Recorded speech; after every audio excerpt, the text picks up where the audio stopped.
There's an overwhelming amount of financial advice in the news and on social media. Who do you listen to? Are they looking out for what's best for you? How do you tune out the noise? In this podcast, trusted advisors Emily Agosto, CPA, and Amanda Vaught, JD, bring their extensive education and experience to delve into all aspects of personal finance. Emily and Amanda make topics like investing, taxes, and financial planning interesting and accessible. And they provide a framework to help you think through the plethora of financial advice and news out there. Are you ready to start making the best personal financial decisions for you? Welcome to Connecting the Dollars with Propel Financial Advisors. Hello, Amanda. Hey, Emily. How are you? Doing well. How are you? I'm good. Excited to be back for episode 19, which kicks off season 2 of our podcast. And today we are going to talk about some practical estate planning ideas. Yeah, I think today's episode was partially inspired by a webinar we did with our colleague Danielle, which we'll link to on YouTube, which got into a lot of the practical things that you really need to do, like the paperwork, your will, your healthcare, proxies, all of that great stuff you need to do. But we also wanted to get into some more of the practical things you can do, because we think a lot of people hear this whole list of documents and meeting with lawyers, and it becomes this hurdle they need to get across to find a lawyer to get going. And there are some things you can do before you get to that stage that can at least get you started on the right track. A lot of simple things you can do in your 30s, 40s, even in your 20s, because I think a lot of people think of estate planning and they're like, okay, well, I don't have assets, or I don't need to think about that until I'm, retiring. Yeah. So, you saw a funny tweet the other day that was kind of related to estate planning. What was that again? Oh, it was, I can't remember exactly, but it was something like, I'm starting by being responsible by making a list of who is not allowed at my funeral. Yes. I like that. So yeah, it's good. It's, a funny way to look at it, through people you don't like. But, we hope the driving consideration is the people you do like, the people you love, because doing your estate planning is really about taking care of them at the end of the day, so that you don't leave them with a giant headache or mess while they're grieving. The last thing somebody wants to do when they're grieving is be a surprise executor of an estate, and they don't know anything about how to do it or what's going on. So in our webinar, Danielle and Patrick, who was a guest on the webinar, got into a lot of the details about probate and how that all works, especially in Tennessee. But every state is different, and so it can be very complex, and you don't necessarily want to leave someone in a lurch. Yeah. Even if you don't have a lot of assets or children, there's just some straightforward things you can do. So where would you start, Emily, if you were, Generation Z, which is about 25 years old, say you don't have kids, you're single, what would you think to do first? Yeah. So probably the easiest thing, if you're 25, maybe you have worked at a job for a couple years and you may have a 401k or some other, starting to accumulate some retirement funds. So the easiest thing to do there is to make sure you have a beneficiary on your account. When you sign up for your 401k or a retirement plan, that should be something required. A lot of people just put their parents as the beneficiary. That's a very easy thing. And then eventually later you can change it to a partner or kids at whatever point. But that's probably the most basic term of estate planning you can do at that age. Yeah. And I think on your 401k, I should look this up before I say, but I think you can leave it to a charity if you want, instead of to a person, but I'm actually not sure. Yeah, I don't know how you would actually do that. But that sounds like something to look into. Another I'll thing, look it up and leave it in the show notes. perfect. Okay. Another thing for young people or for people of all ages is using a program like LastPass or 1Password and designating an not an emergency contact, but I forget what it's called. But someone who can access your passwords if something were to happen to you. I think social media platforms, I know Facebook does. I don't know. I know the younger generations don't even use Facebook anymore, but I think you can designate someone directly in the app to take care of it or delete your account in the Yeah. event something happens to you. Yeah. And that works at any age, right? Setting up Yeah. the beneficiaries, setting up a password manager. But if you're on the younger side and say you live with roommates and you're in charge of paying the electricity bill and your roommate is in charge of the gas bill, and say what happens to your roommate passes away suddenly in a car accident, and then how do you pay the gas bill? You can't even log in to the account. So Yeah. having someone who is able to log in and get access to those things can be really important and save your friends and family a really big headache. Very good point. So for people who are maybe in their later 20s or like getting married, starting to own homes or different assets, what's something else you think Well, should be I the think next so a lot step? of times before people, if they are coupling off and then, before they have kids, a lot of times people will adopt an animal. Or even if you're not a couple, you can have a pet too, right? Obviously. Yep. So, let's talk about how we think about pets as far as estate planning. Yeah, so you can put something in your will if you're doing a very basic will, just to name a caretaker and set aside some funds for your animal. Yeah. We But may you can't, post, yeah. I we was just may, going to say you can't leave money directly to an animal. correct. It's legally not allowed, but you can leave money to the caretaker and a Exactly. designated caretaker, right? Correct.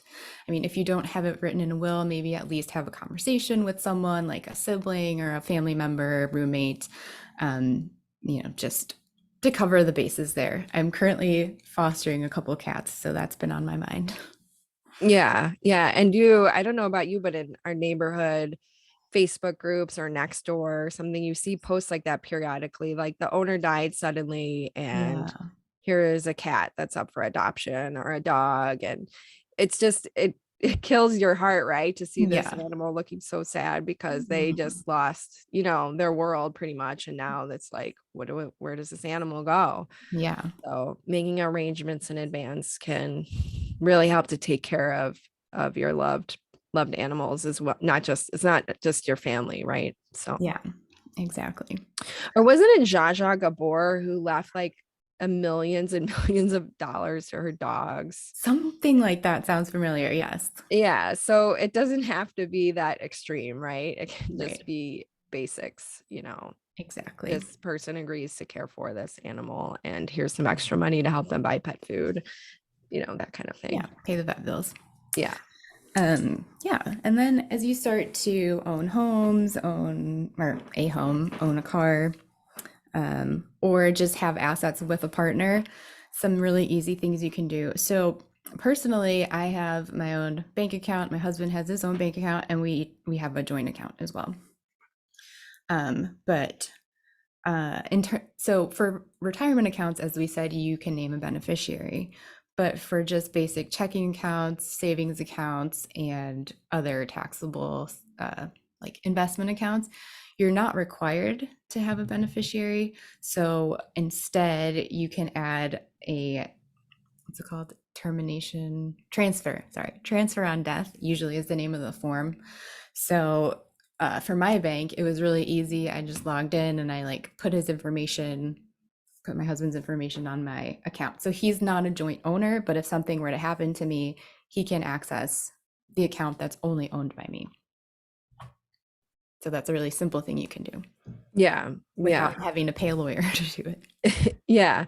So so that just goes back to what you can start doing even in your 20s is Mhm. making sure your beneficiary on your accounts is in order. And as maybe you don't have a will in your 20s, you might need a will in your 20s, but I'm gonna, the vast majority of people in their 20s do not have a will. Yeah, 30s But and and 40s, maybe even 50s. yes, I think actually the majority of people in this country don't have a will. I think it's like 40%. But when you get to the point when you do a will, the will isn't going to supersede those beneficiaries in your accounts. So make sure you keep up to date with what those should be. And, you can do a periodic review and make sure you have it set to who you want it to be. Yeah, good point. And then in terms of assets, as we continue, make sure both partners own a home. If so, you purchase a home with someone else, or let's say you're purchasing a home with your spouse, but for whatever reason, only your spouse's name, your partner's name is on the deed. That doesn't, if your partner passes away, that doesn't mean you necessarily get to keep living in your home. That would go to their estate and then have to potentially go through probate. So that's a really easy one. Just add the partner on as a homeowner. And then if one of them passes away, the other one still maintains the home and is able to live there. Same thing with cars. A lot of people, one partner owns one car, one partner owns the other, or however you want to do it. But it's easier to just have both names on each. What's it called when it's not a Title. deed to a car? Thank you. Title. Yeah. Because if something were to happen to the other, again, it's just easier for the surviving spouse to deal with that asset. Yeah, for sure. So we've got a couple other practical things here. Oh, and of course, if you have children, you're going to want to name a caretaker for your children. Guardian. A guardian, yeah. Yeah. And you can do that in a will, or again, at least have a conversation with someone. Yes. I don't know. What do you suggest there? Oh, I think it gets a little bit more complicated with kids because you want to name a guardian, but a lot of times you also want to leave money for the guardian to help take care of the children. And so depending on your individual circumstances, you may or may not want to set up a trust for that or do it through a will. But that's something to speak with a lawyer about. But, before you speak with the lawyer, you should have that guardian lined up. And so those are conversations you can start having with your spouse or your ex-spouse, or, who, if you have a co-parent of your child, and who the potential guardian could be. I know sometimes parents disagree on who the ultimate guardian could be, and it can cause conflict. So these type of conversations can take time. And it is the kind of thing that the lawyer you meet with to do your will is not going to tell you Right. what should be. You have to figure this out on your own. Yeah. So there's a lot. Oh gosh, I'm sorry, this cat. Oh my goodness. Yeah, there's a lot to begin talking about before you even, or things you should consider before you even go to set up that appointment, because you'll spend a lot of time, or you could potentially waste, some money if you come in without any sort of plan at all. Yeah. Yeah, one other thing I wanted to mention, and so at Propel, Amanda usually puts together a News from the Control Tower post, and that's on our website. We'll link to that on our show notes. And one of the articles this week was about a Chicago man who left behind $11 million. He lived a very quiet life in like a pretty, working class neighborhood in the southwest side of Chicago. And he had no living siblings, no children, no spouse, no heirs. And it took Illinois, I think, 5 years to finally find the people his estate was supposed to go to.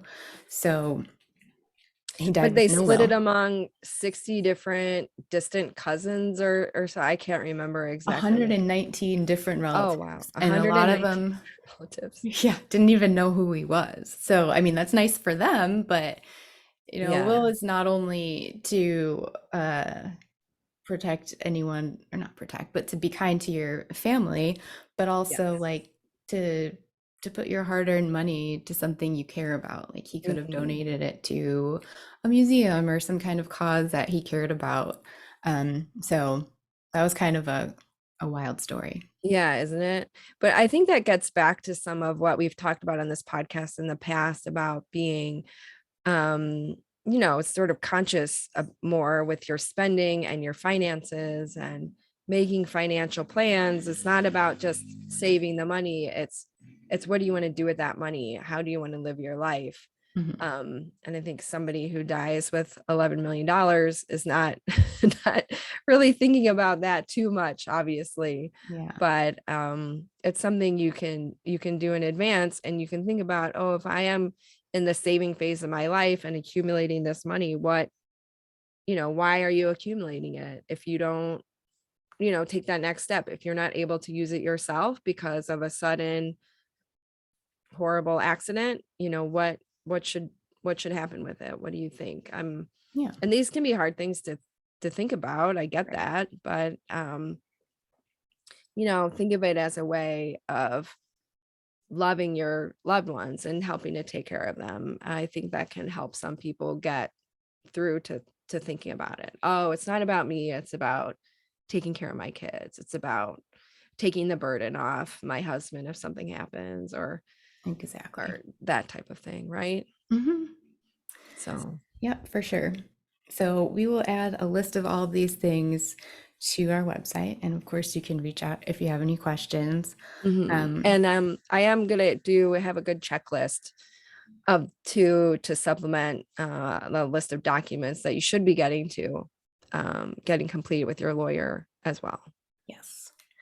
And something new we're trying in this new season of our podcast is to focus a little more on listener questions or suggestions from listeners. So there's one question we have. Okay, so here is a question from a listener in Chicago. How much life insurance should I have? Well, that's a good question. Typically, we suggest that, or like at least a good baseline, if you own a home, is to get life insurance to cover the mortgage. So if something were to happen to either owner of the home, you'd be able to cover that mortgage and you wouldn't have to worry about where you're going to live. Yeah, I think that's a great baseline. We're talking about term life insurance, not some Correct. of the other like investment products that some life insurance people sell. Um, and then what if you have kids and a home? I would say you also might want to consider getting extra insurance to cover the care of the children. Earlier, I mentioned you could set aside money in your will or a trust if something happens to you to take care of your children, but you can also get life insurance coverage to take care of those funds for your kid if you say you don't have a significant savings that could cover that. Right. Yeah. All right. And I know that the person who asked the question was in their 30s, which means getting a term life insurance policy shouldn't be terribly expensive. Yeah. So, depending on, I mean, if you belong to any kind of professional organizations, I think I've mentioned this before on another podcast, but I found that as a CPA through the AICPA Society, they offer really great rates for life insurance. So that's where I got mine. And I'm working on getting spousal life insurance for my husband through that as well. Mhm. I think a lot of people get life insurance coverage through their jobs. If Mhm. they're a full-time employee, a lot of times it's a benefit. So you can check your coverage on there and see if it would cover, your mortgage. Because a lot of times you can increase your coverage through your employer if you need to. Right. If you're a freelancer or a small business owner, maybe you don't have access to that kind of benefit. So you can always find a broker to go through if you don't have access to, say, a professional society like Emily. Yeah. Or maybe in a networking group or some kind of chamber of commerce group, you can find someone who can point you in the right direction. Yeah. Yeah. So yeah, those are some easier things than doing the whole document package we mentioned. Yeah. Only each of them, only take a few minutes or like a phone call. So we highly encourage you to check out our checklist and all of the links and resources that we talked about today. We'll post those all at connectingthedollars.com. And we also want to say that we do hope to keep doing a listener question segment. So we are going to put up a form on our website to fill out. If you do have a question, please submit it and let us know also if you would like to have your voice featured on the podcast. Yeah. All right. I think that covers it for today. Thanks so much for listening, and we'll talk to you next time. Okay. Bye. Bye.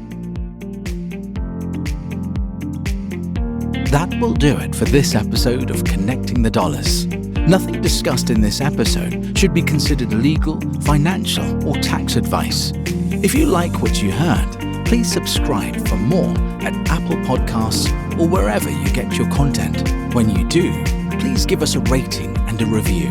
To see the links we mentioned in our show, along with other great Propel Financial Advisors content, go to connectingthedollars.com. You can find our past episodes there and subscribe to our newsletter. And if you're still here because you have a general question, you can email us directly at info@connectingthedollars.com. Or, if you're interested in working with us, click the Schedule a Consultation button on our website. Thank you for listening.